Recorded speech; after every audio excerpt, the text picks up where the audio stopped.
Bonjour chers amis, nous voici à nouveau dans notre programme Éduc sur, avec pour thème le développement personnel. Eh bien, nous avions la semaine dernière terminé notre propos en disant qu'il est absolument nécessaire que tout être humain, je ne dirais pas tout citoyen, mais je dirais tout être humain, de savoir qui il est, de prendre conscience de qui il est et de ce qu'il représente pour lui-même. Et cela l'engage à poser la question, qui suis-je? Non pas qu'est-ce que je suis, mais qui est-ce que je suis? Cette question va très loin. Qui est-ce que je suis? Non pas qu'est-ce que je suis.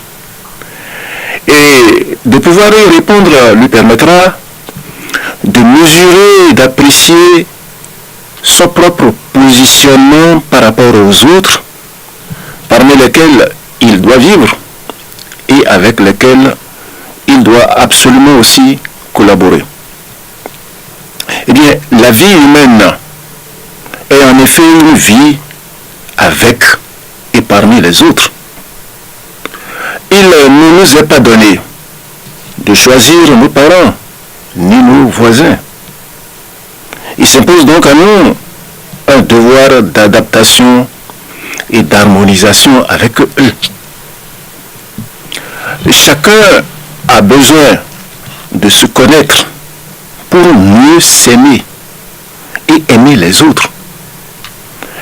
S'aimer ne consiste pas à s'enfermer sur soi, ni à cultiver un égoïsme aveugle, mais c'est se disposer à mettre à la portée et au service des autres les atouts et les qualités qui nous donnent conscience d'être et qui nous donnent aussi la conscience de notre être. Car voyez-vous, je suis X ou Y, mais un X ou un Y d'une qualité donnée. Et c'est cette qualité que j'apprécie et que j'aime en moi-même. C'est cette même qualité que je porte vers les autres pour me faire aimer d'eux. De plus, elle me fait aimer les autres, car c'est quelque chose de positif en moi et qui me pousse aussi vers le positif des autres. Et tout compte fait, je ne peux pas aimer les autres si je ne m'aime pas moi-même. Et ceci doit faire réfléchir tout le monde. Je vais le répéter.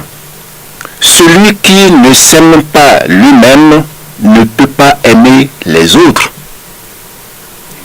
Tant et si bien que celui qui entretient de la haine dans son cœur démontre par là, sans le savoir, qu'il ne se connaît pas lui-même et qu'il ne s'aime pas.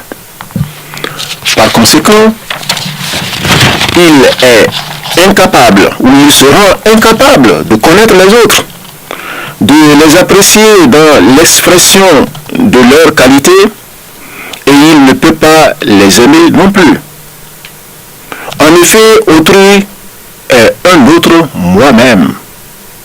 Il faut que je soupçonne un peu ce qu'il est pour pouvoir l'apprécier dans ses qualités, pour pouvoir l'aimer, pour vouloir vivre et travailler avec lui. Et s'il en est ainsi, vous le voyez bien, la haine que je porte dans mon cœur est un voile qui m'empêche de me voir et de voir les autres. Je ne leur permets pas de m'aimer et de s'enrichir de mes qualités.